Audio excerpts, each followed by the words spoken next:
What's going on YouTube? I have this video ready to upload for a long time. I've just not had the chance to do a commentary. Everything's been rush with work and sorting out my car and sorting out loads of other stuff, trying to get my website sorted. Just literally have not had the time, and whenever I've had some free time I've just used it as downtime. Just completely forgot about it. It's only until I actually looked at my YouTube channel then that I've seen that I actually don't have any content on for at least a month, so I try and pop a few more videos out again when I can. So I'm just going to take you really quickly through a bit of a back routine I did last month. This is a bit of a box standard warm-up routine.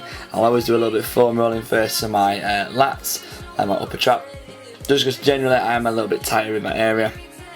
I'm quite dominant with my traps in general, so when it comes to anything like a row, any type of single arm row, bent over row, or any rear delt work, my traps will generally take over a little bit more.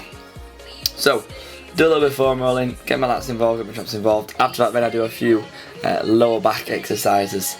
This all links back to a few months ago when I had a car crash, and ever since then my lower back's always played up a little bit, so I've always done the extra mobility to start off with, just to keep me loose. Even though I'd say my lower back's not been as engaged in my physical back workout which you're about to see, I still do it just because psychologically it just helps me to physically get warm. Now this one you're about to see me doing here now, coming over, stretching over and touching my toes, you'll feel a few clicks and pops in your back.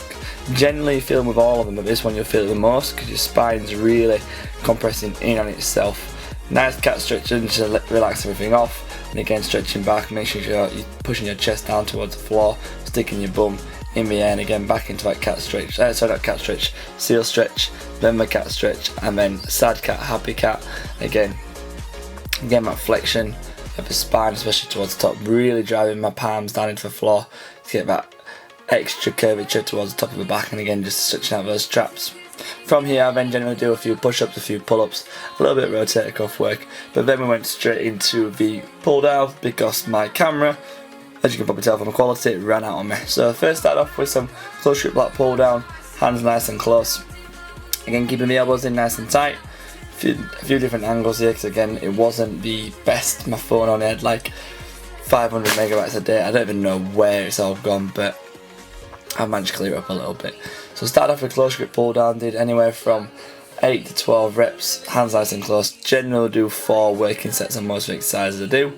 From here we then moved into a wide grip lat pull down. Again, this is the bodybuilding split week, so we're focused on volume per session and not volume during the week. We only hit muscle groups once. The only muscle group which gets hit twice is arms and legs. Obviously legs being needs to hit twice, so hitting upper half 4 times. Once done that pull down with a little bit of sway, we then moved on to some single arm rows.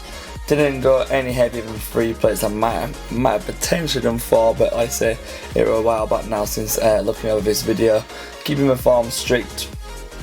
I always prefer doing single arm when it comes to rows, or when it comes to working on a hammer strength or pure strength bit of kit, just purely because you can feel your lat or whichever muscle you're working, chest i.e.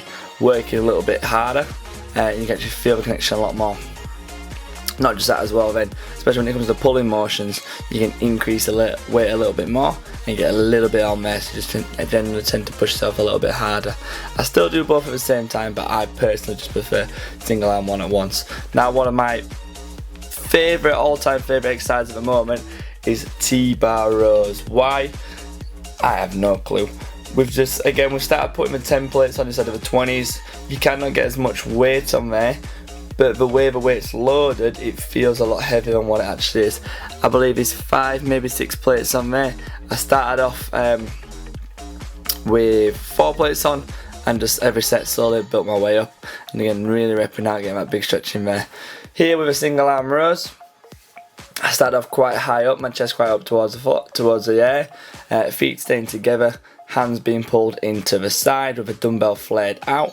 Then I just take my feet a few steps back, elbow in, turn the dumbbell in towards me, get a bigger stretch, and then again squeezing that lat.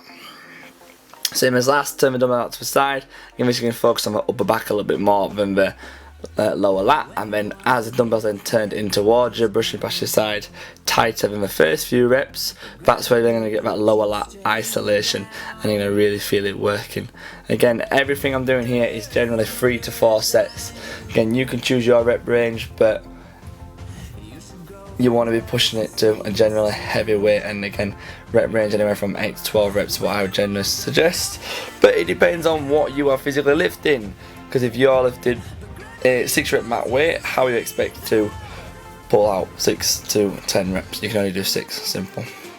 Then from here, I didn't have as much time left, so I started to go on to arms, but I still wanted to get a little bit of back done, so I went on to standing barbell curls with a little bit of sway. It was quite an early morning workout, I'm not an early morning kind of guy, so arms didn't feel too strong, so stuck with 40k for the curls, did some curls first and went into bent over rows. Finished off my arms with some bicep curls being seated.